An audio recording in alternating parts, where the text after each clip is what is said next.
श्री स्वामी समर्थ.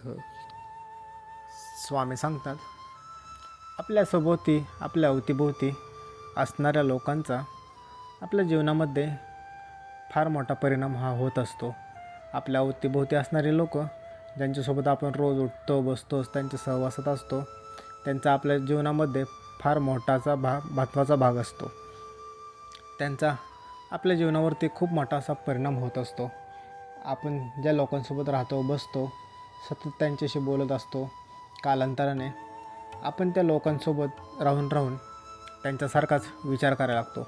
आपण त्यांच्यासारखेच वागू लागतो, आपण त्यांच्यासारखेच बोलू लागतो. त्यासोबतच आपण त्यांच्यासारख्याच गोष्टी करू लागतो, कारण की त्यांचा आपल्या जीवनावरती प्रभाव पडू लागलेला असतो. त्यांचा सहवास याच्यामुळे आपल्यावरती त्यांचा प्रभाव वाढत चाललेला असतो. त्यामुळे आपण कोणाच्या सोबत आहोत, आपली कोणाची संगत आहे, याला खूप महत्त्व आहे. संगत ही खूप महत्त्वाची गोष्ट आहे. संगत धरताना त्यामुळे नेहमी विचार करूनच करावी. एखाद्या व्यक्तीशी कधीही संगत करताना पूर्णपणे विचार करूनच संगत केली पाहिजे. लक्षात ठेवा, तुमच्या आत्ताच्या व्यक्तीसोबत असणारी संगत तुमचे भविष्य कसे असेल हे ठरवू शकते. त्यामुळे कोणाशीही संगत करताना नेहमी विचार करून करा, कारण की चांगल्या व्यक्तीची संगत नेहमी पुढे घेऊन जाईल, तर वाईट व्यक्तीची संगत तुम्हाला दररोज एक एक पायरी खाली आणत जाईल. तो व्यक्ती जर का चांगला असेल आणि तो जर का जीवनात यशस्वी झालेला असेल, तर नक्कीच तुम्ही त्याच्यासोबत राहून तुम्ही देखील आयुष्यात काही ना काहीतरी मिळवतालच, यशस्वी होतालच. पण जर का तुमची संगत अशा व्यक्तीसोबत असेल की त्या व्यक्तीने आयुष्यात वेगळे असे काहीच कमवलेले नाही आहे, वेगळे असे काहीच मिळवलेले नाही आहे, त्या व्यक्तीला स्वतःचे ध्येयसुद्धा नाही आहे, त्याचा दिवसभरातला वेळ फक्त आणि फक्त इतरांवरती दोष देण्यावरती, स्वतःच्याविषयी सहानुभूती मिळवण्यात जर जात असेल, तर कालांतराने तुम्ही देखील त्या व्यक्तीसारखेच होऊ शकता. त्यामुळे नेहमी लक्षात ठेवा, आपलीच कोणाच्या संगतीत आहोत याला फार महत्त्व आहे. त्यामुळे आपली संगत ही विचार करूनच निवडा. संगतीला खूप महत्त्व आहे. आपण कोणत्या व्यक्तीबरोबर संगत करत आहोत, कोणत्या व्यक्तीबरोबर जास्त वेळ घालवत आहोत, याला खूप महत्त्व आहे. त्यामुळे संगत ही नेहमी विचार करूनच करा.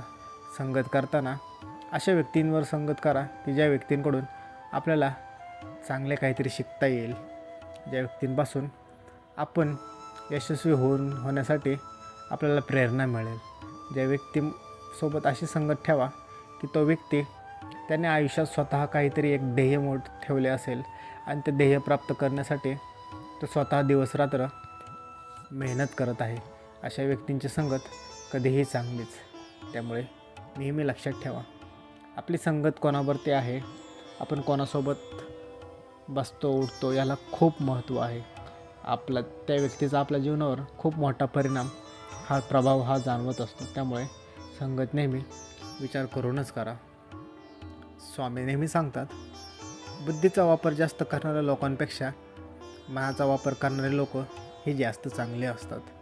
कारण की बुद्धीचा वापर करणारे लोक आधी स्वतःचा विचार करतात, पण मनाचा वापर करणारी लोक सर्वात आधी दुसऱ्यांचा विचार करतात. त्या व्यक्तींना स्वतःच्या अगोदर समोरचा व्यक्ती दिसतो, दुसरा व्यक्ती दिसतो. त्यामुळे नेहमी लक्षात ठेवा, बुद्धीचा वापर जास्त करणाऱ्या लोकांपेक्षा जी व्यक्ती आपल्या मनाचा वापर करून बोलत असतात, वागत असतात, ती लोक जास्त चांगली असतात. कारण की त्यांच्या मनामध्ये कोणतंही पाप नसतं, काही कपट नसतं, छळ नसतं. त्यांच्या मनामध्ये कोणतीही वेगळी भावना नसते. ती लोक स्वतःच्या अगोदर दुसऱ्यांचा विचार करत असतात.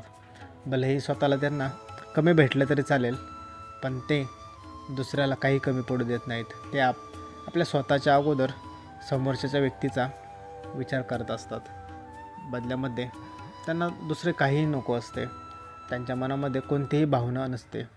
त्यामुळे नेहमी लक्षात ठेवा, बुद्धीचा वापर करणारे लोक आधी स्वतःचा विचार करतात, परंतु मनाचा वापर करणारी लोक ही सर्वात आधी दुसऱ्यांचा विचार करतात.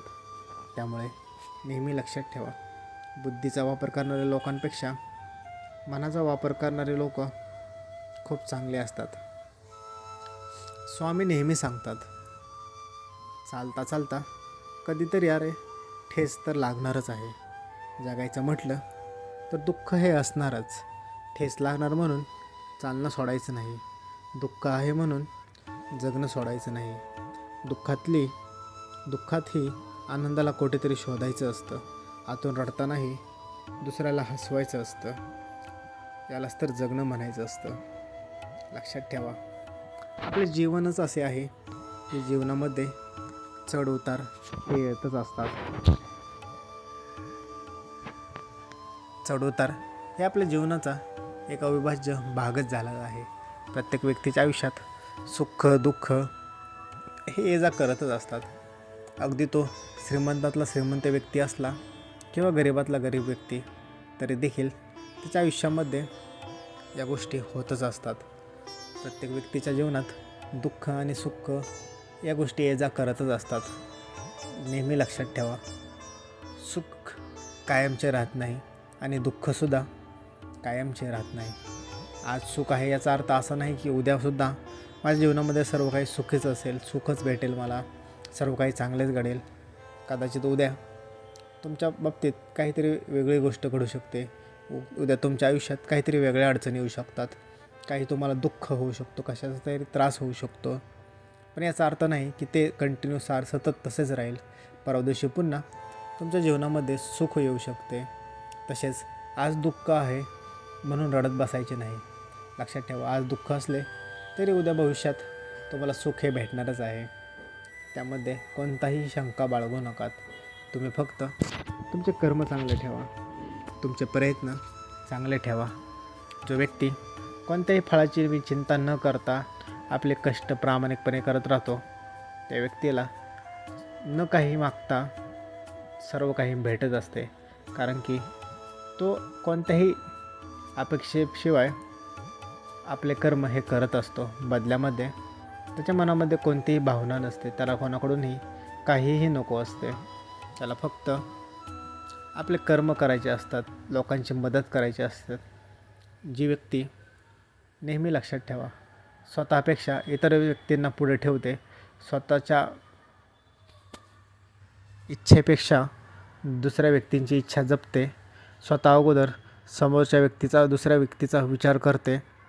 भले त्याला स्वतःला काही नको भेटू देत, पण ते समोरच्याला तो व्यक्ती काही कमी पडू देत नाही. तो व्यक्ती मनाने खूप चांगला असतो. त्या व्यक्तीच्या मनामध्ये कोणतेही पाप नसते, कपट नसतं, छळ नसतो. त्याच्यामध्ये कोणतीही बदलाची भावना कधीच नसते. त्या व्यक्तीला समोरच्या व्यक्तीकडून काहीही नको असते. कारण की त्या व्यक्तीच्या स्वभावामुळेच त्याला हवे असणारे सर्व गोष्टी हे भेटतच असते. त्याने न मागता त्याला लागणाऱ्या हव्या असणाऱ्या गोष्टी या त्याला भेटतच असतात. कारण की तो लोकांची निस्वार्थ भावनेने मदत करत असतो. लोकांच्या तो स्वतःच्या आधी पाहत असतो. त्याला स्वतःला कमी पडले तरी चालेल, पण तो लोकांच्या गरजा पूर्ण करत असतो. लोकांना तो मदत करत असतो. त्यामुळे नेहमी लक्षात ठेवा, जो व्यक्ती स्वतःच्या अगोदर इतरांची मदत करतो, स्वतःच्या अगोदर इतरांचा विचार करतो, त्या व्यक्तीला आयुष्यात कधीही काहीही कमी पडत नाही. त्या व्यक्तीला आयुष्यात जे काही हवं आहे, जे काही पाहिजे आहे ते तो न मागतासुद्धा त्याला भेटत असते. कारण की त्याच्या मनामध्ये कोणतेही छळ कपट भावना नसते. श्री स्वामी समर्थ.